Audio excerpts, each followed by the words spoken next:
La République démocratique du Congo dispose du plus grand patrimoine forestier d'Afrique. Elle possède le deuxième massif des forêts tropicales du monde après le Brésil.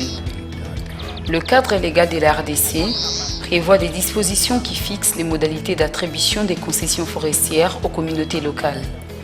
Ces forêts dites communautaires appartiennent à la catégorie des forêts protégées. Pour se rendre compte de la manière dont les forêts communautaires sont créées et gérées en RDC, nous avons décidé d'accompagner Mboumontour, une ONG locale qui œuvre pour la mise en place de la forêt communautaire de la rivière Mbali dans les territoires des Bonobo, à environ 300 km au nord de Kinshasa. C'est notre première fois de faire un si beau voyage sur le majestueux fleuve Congo. Nous sommes épris par des spectacles inouïs des vagues et les passages des embarcations de fortune. À ces spectacles s'invitent également des paysages splendides et un coucher de soleil aux couleurs irisées.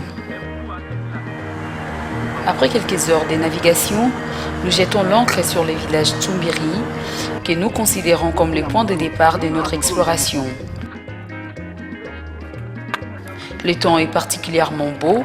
Les habitants du village rassemblés autour du chef veulent en savoir plus sur notre mission.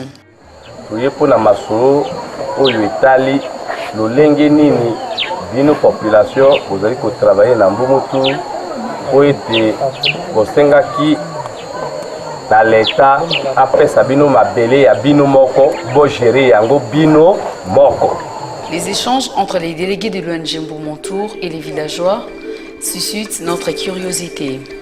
Manifestement, l'initiative de créer une forêt communautaire est l'œuvre de la population elle-même. Biso pote tozwa makasi mikando tozoluka wana ezala pe epai na biso ke ata moto akoti kuna tozala mwa makasi ya kodefendre pote bato mosusu bakoka kokota te mpe baya kokosa biso ezoso te.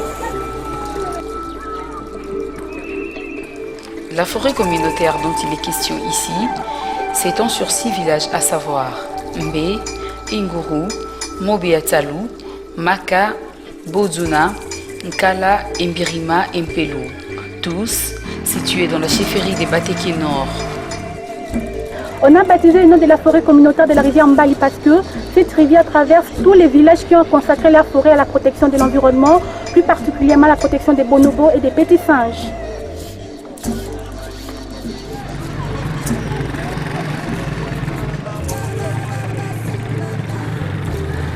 La présence des bonobos dans cette contrée attire des touristes et chercheurs. Notre arrivée à Mbirima a coïncidé avec la cérémonie de remise des résultats des recherches scientifiques menées dans la forêt des Manzano par le vétérinaire Victor Nara. Ce sont les premiers résultats de notre travail que je vous transmets. Ce qui justifie ma présence, c'est une collaboration avec Mboumontour pour valoriser le site de Manzano avec ce qu'on appelle la recherche scientifique fondamentale. Donc d'abord comprendre comment les bonobos vivent ici dans cet habitat de mosaïque forêt-savane, en habituant les bonobos, en cherchant ce qu'ils mangent, comment ils se déplacent, mais aussi à partir de cette recherche scientifique fondamentale, trouver des applications pour aider Mboumontour à progresser. Victor n'est pas le seul sur ces sites. Flora Pennec est aussi l'une des habituées du terroir. Moi, je fais la recherche scientifique dans la forêt de Manzano, qui dépend du village d'Mbirima. Et je travaille surtout sur les plantes qu'on peut trouver dans la forêt. Qu'est-ce qui est disponible pour les bonobos aussi? Comment eux, ils s'arrangent dans la forêt pour se déplacer, mais aussi pour se nourrir ou pour dormir. Nous quittons le village Mbirima pour Nkala. C'est ici qu'a germé l'idée de la création de l'ONG Mboumontour.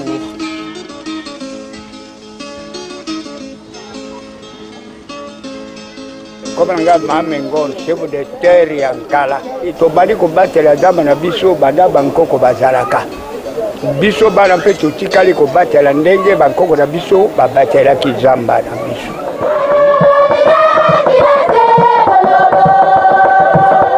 Les représentants des 6 villages concernés par le projet de la forêt communautaire de la rivière Mbali devraient signer en présence des autorités administratives le plan de gestion de la dite forêt.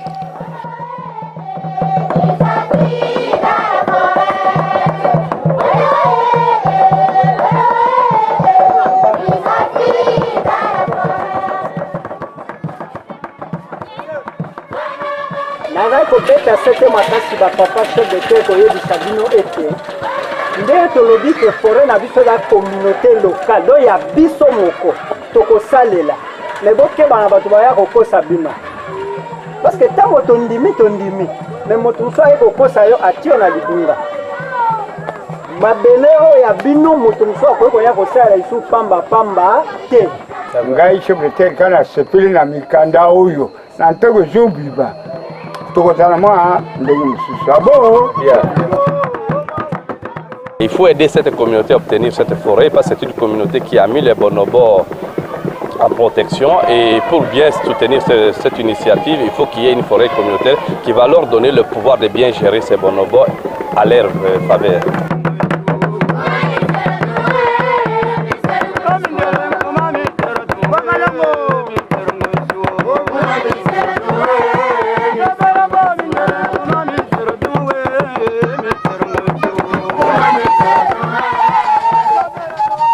Les us et coutumes font l'objet d'une observance stricte pour le peuple Téké. Dans chaque village est érigée une hutte consacrée au rituel ancestral.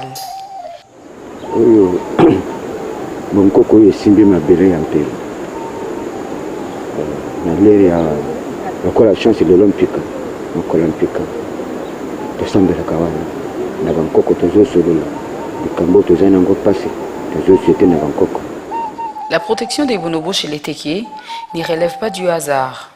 Depuis la nuit de temps, ces peuples observent un interdit alimentaire sur cette espèce.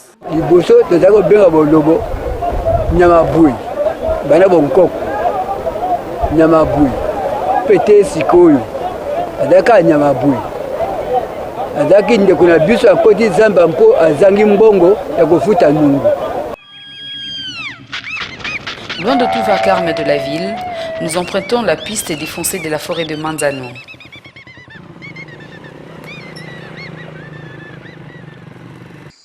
Ces écosystèmes exceptionnels nous projettent dans un univers calme où vivent les bonobos des bolobos.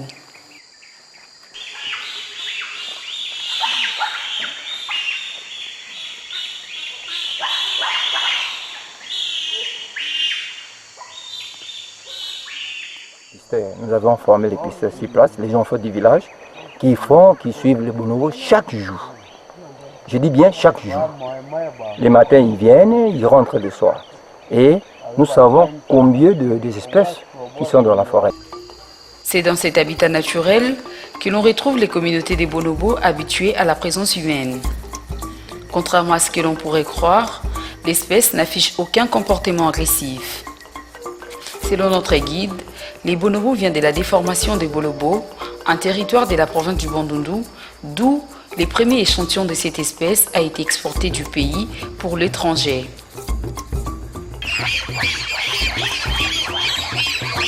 Dans ces mosaïques forêt-savane, les bonobos se nourrissent des plantes mais aussi des fruits.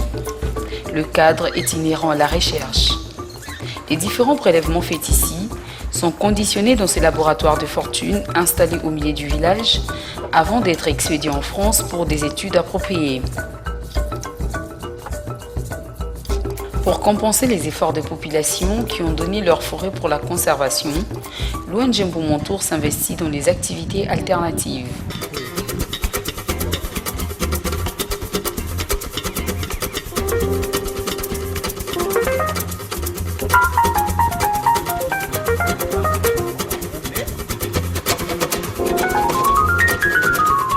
tosepeli mingi na ONG Mbumontour omoni eza makambo ebetala ndenge bazopesa biso banteli ngala kala mboka nakozwa eloko te mais siko bapesi ngai sako bapesi ngai motoba na ngai esepeli na population mpe basepeli sikoyo etika moke omoni tokomi kofungola televizio tozotala ndenge bazoloba na kisasa tozotala ndenge bazobeta bali omoni ke esengo eza na biso.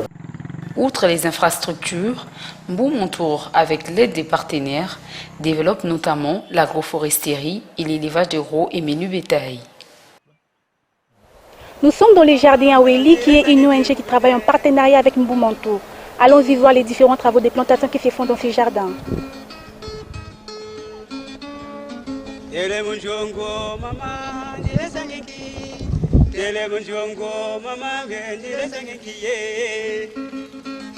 Bon, on fait des cultures publiques, c'est-à-dire des cultures maraîchères, mais le but de ce jardin, ce n'est pas pour vendre ça, mais c'est pour garder, stocker des semences chaque fois qu'on a des faillites du côté des villageois, puisqu'ils n'ont pas eu vraiment de notions du côté des jardins. Nous leur distribuons toujours des semences pour leurs jardins familiaux. Après 14 jours de tournage, nous décidons de quitter la chefferie de Bateke Nord. Nous sommes marqués par l'hospitalité d'un peuple qui espère un avenir meilleur grâce à la conservation. Une fois à Kinshasa, nous décidons cette fois-ci d'aller à la rencontre de Jean-Christophe Boukika. Juriste de formation, ce quinquagénaire serait l'un des témoins de la création de Mbumontour. Tout un parti de la réunion qui était tenue en 1997, les gens s'étaient réunis à Kala qui est mon village natal. Et au cours de leur réunion, ils se sont rendus compte que les espèces animales devenaient de plus en plus rares. Parce que c'est une région où les gens vivent essentiellement de l'agriculture et de la chasse. Alors, les gens se sont dit, il faut qu'on protège les espèces fauniques. Et à l'issue de cette réunion, on a créé une ONG qui va s'occuper notamment de la protection de l'environnement et du développement durable. Ce n'est pas mon projet, c'est le leur. Je suis en train de canaliser le projet qui est porté par la population.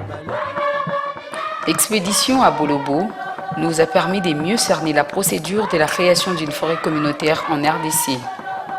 En attendant l'arrêté ministériel, nous espérons y retourner un jour pour faire le point sur la gestion de cette forêt.